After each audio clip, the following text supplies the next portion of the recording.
অনুষ্ঠান নিৰ্বাচিত যুৱ উদ্যোগীক প্ৰদান কৰা হ'ব সাহায্য প্ৰথম কিস্তি প্ৰদান কৰা হ'ব ৭৫,০০০ টকা ২৫,০০০ যুৱক যুৱতীয়ে লাভ কৰিছে এই ধনৰাশি কিস্তি সৰ্বমুঠ ২ লাখ টকা লাভ কৰিব হ'ব আৰু মুখ্যমন্ত্ৰীৰ আত্মনিৰ্ভৰ আঁচনিৰ দ্বিতীয় লানিও আৰম্ভ হৈছে এতিয়া শীঘ্ৰে দ্বিতীয় লানিত অন্তৰ্ভুক্ত হ'ব ৭৫,০০০ যুৱক যুৱতী অনুষ্ঠানত মুখ্যমন্ত্ৰীয়ে এই আঁচনিৰ ধন প্ৰদান কৰিব আৰু উপস্থিত থাকিব উদ্যোগ মন্ত্ৰী বিমল বৰা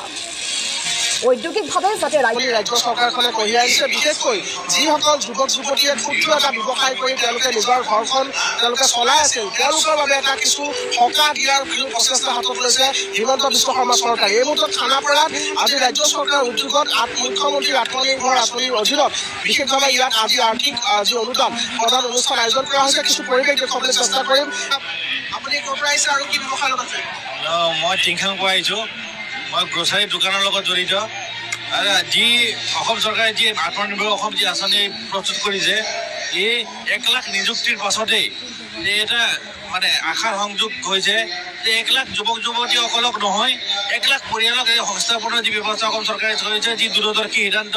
এই সিদ্ধান্তক মই অসম চৰকাৰ অসমৰ মুখ্যমন্ত্ৰীক মই ধন্যবাদ দিছোঁ লগতে এই ব্যৱস্থাৰ লগত জড়িত সকলোকে মই ধন্যবাদ দিছোঁ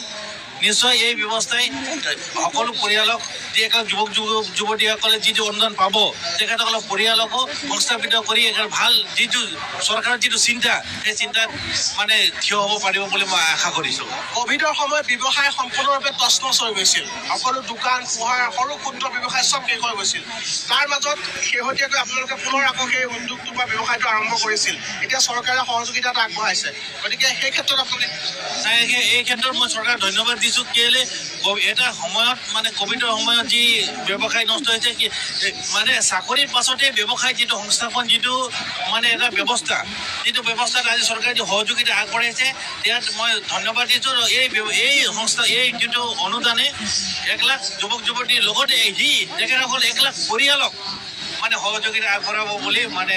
মই ভাবিছোঁ অদিত পঞ্জিতক মই দেখুৱাবলৈ কম বিশাল মঞ্চ এই মুহূৰ্তত সাজু হৈছে মুখ্যমন্ত্ৰী ডক্টৰ হিমন্ত বিশ্ব শৰ্মা কিছু সময়ৰ পিছতে